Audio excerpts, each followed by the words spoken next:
Hello friends, तो आज की इस वीडियो में हम पढ़ेंगे अबाउट सेरिबेलम।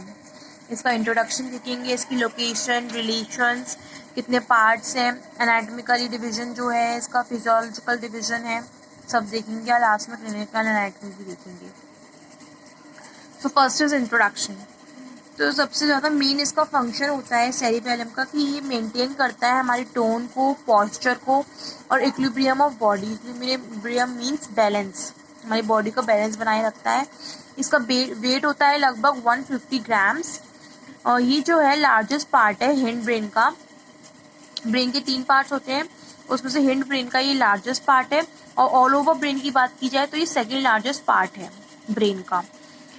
सेरिबेलम के अंदर जो है न्यूरॉन्स प्रेजेंट होते हैं कुछ इस तरीके के अरेंजमेंट में, ट्री लाइक अरेंजमेंट में। जैसे देखिए ये सारे न्यूरॉन्स ऐसे अरेंज है जैसे कि लग रहा है कि फुल ट्री होता है ना, वो ऐसा घना हुआ ट्री होता है जो एकदम डेंस होता है, उसका स्ट्रक्चर लग रहा है, जिसको ये बोलते हैं आर्बोर विटेई।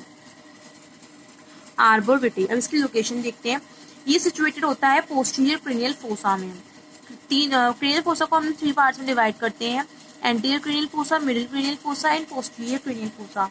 तो ये पोस्टीरियर क्रेनियल फोसा में प्रेजेंट होता है पॉन्स और मेड्यूला के पीछे, बिहाइंड, जैसे कि इस डायग्राम में दिख रहा है आपको। ये पॉन्स और मेड्यूला है, ये एंटीरियर पोर्शन है, ये पीछे पोस्टीरियर है। तो आगे की साइड पॉन्स और मेड्यूला आ रहा है, पॉन्स और मेड्यूला के पीछे ये मिल रहा है हमको सेरिबेलम।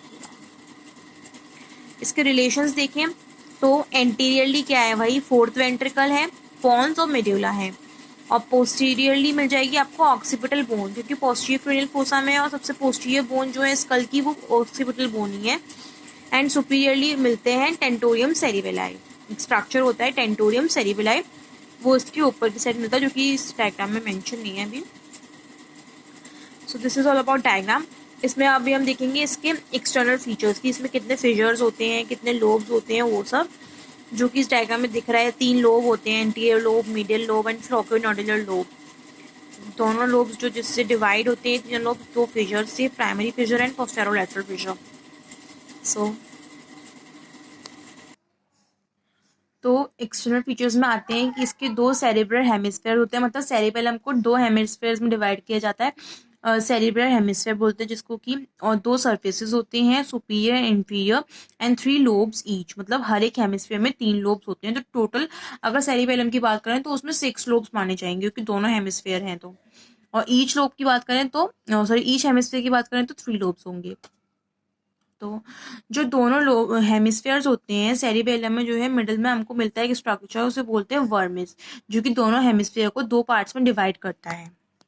जैसे कि ये स्ट्रक्चर है, बीच वाला पोर्शन है, ये से वर्मिस कहते हैं, जो कि इसको 2 हेमिस्फेयर्स में डिवाइड कर रहा है। एक ये हेमिस्फेयर हो गया, एक ये हेमिस्फेयर हो गया। सरफेसेस 2 होते हैं, सुपीरियर सरफेस जो कि स्लाइटली कॉन्वेक्स होता है, और इंफीरियर सरफेस जो है एक मीडियम नॉच दिखाता है, मतलब एक उसमें काफी ज्यादा डीप सी एक नॉच होती है, जिसको कि वेलिक्यूला बोलते हैं। क्या बोलते हैं? वेलिक्यूला। ओके। अब हेमिस्फेयर में देखें, लोब्स की बात करें तो 3 लोब्स होते हैं, जो कि मैंने आपको बताया ही था अभी डायग्राम में। Anterior lobe, middle lobe and flocculonodular lobe. Anterior lobe जो है वो सेपरेट होता है मिडिल लोब से बाय प्राइमरी फिशर, और मिडिल लोब जो है सेपरेट होता है फ्लोकोनोडुलर लोब से बाय पोस्टेरोलैटरल फिशर। अब पार्ट्स ऑफ सेरिबेलम देखते हैं। पार्ट्स ऑफ 3 पार्ट्स होते हैं सेरिबेलम के, horizontal fissure, primary fissure and posterolateral fissure. मतलब पार्ट्स ऑफ सेरिबेलम मींस इसमें फिशर की बात हो रही है कि कितने फिशर्स होते हैं।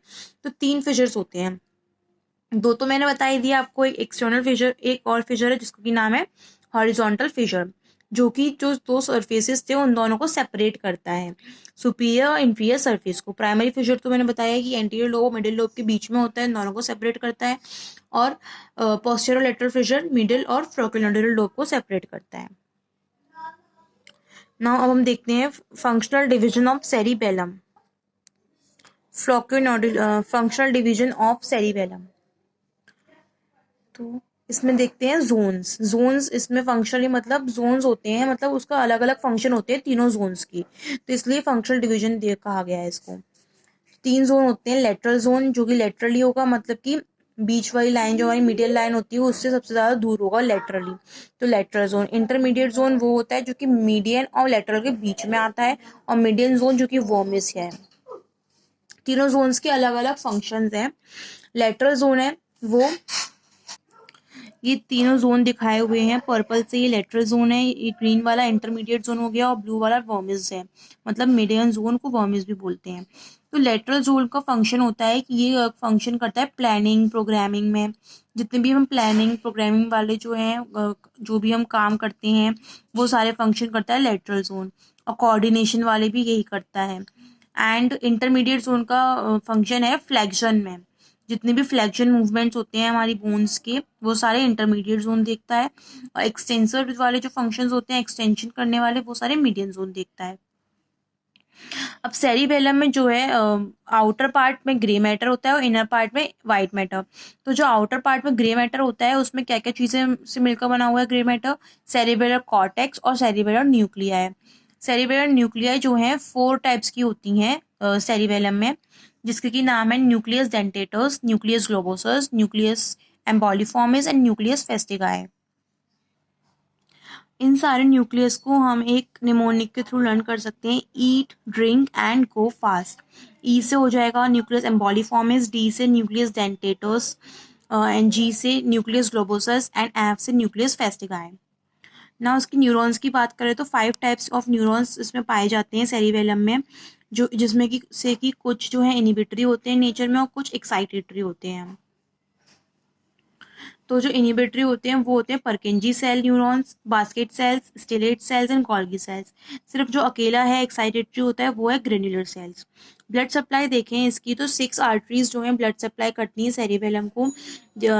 2 जो हैं सुपीरियर सेरिबेलर आर्टरीज हैं और 2 हैं इन्फीरियर सेरिबेलर आर्टरीज, जिसमें से कि 2 एंटीरियर इन्फीरियर सेरिबेलर आर्टरीज हैं और 2 posterior inferior cerebellar arteries. Functions देखें तो इट फंक्शन एज कंपैरेटर, मतलब ये अपनी इंफॉर्मेशन कंपैरेटर है, मतलब ये अपनी इंफॉर्मेशन जो है गेन करता है, लेता है सेरिब्रम और स्पाइनल कॉर्ड दोनों से।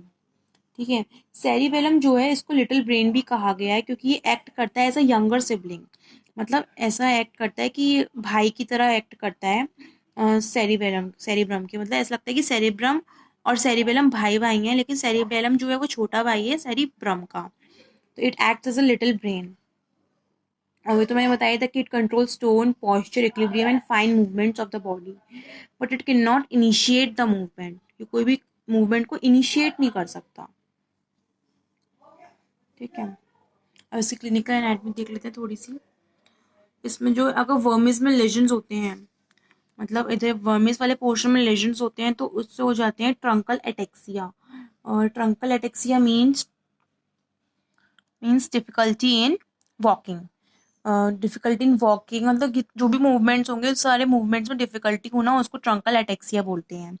अब नियो सेरिबेलर लेजन्स होते हैं उसकी वजह से हो जाता है इनकोऑर्डिनेशन ऑफ वॉलंटरी मूवमेंट। जितने भी हमारे वॉलंटरी मूवमेंट्स होते हैं जो हम अपनी इच्छा से करते हैं अपर लिम्ब के, वो सब डिफेक्टिव हो जाते हैं, उन सब में कोऑर्डिनेशन नहीं रहता। जो हम बोलते हैं वो भी डिफेक्टिव होते हैं, जैसे कि हम सोच समझ के बोलते हैं तो उस टाइम पे होश नहीं रहता कि हम क्या बोल रहे हैं, कुछ भी बोल देते हैं। एक होता है सेरिबेलम कॉग्निटिव इफेक्टिव सिंड्रोम। ये होता है thrombosis of one of the 6 arteries, मतलब जो भी मैंने 6 आर्टरीज बताई थी जो इसको ब्लड सप्लाई कर रही हैं, इन 6 आर्टरीज में किसी भी आर्टरी के थ्रोम्बोसिस की वजह से, मतलब इनएडिक्वेट ब्लड सप्लाई की वजह से ये सिंड्रोम होता है सेरिबेलम कॉग्निटिव इफेक्टिव सिंड्रोम। सो इस वीडियो में इतना ही था। I think you like this video and I hope you will like and subscribe my channel. Thank you.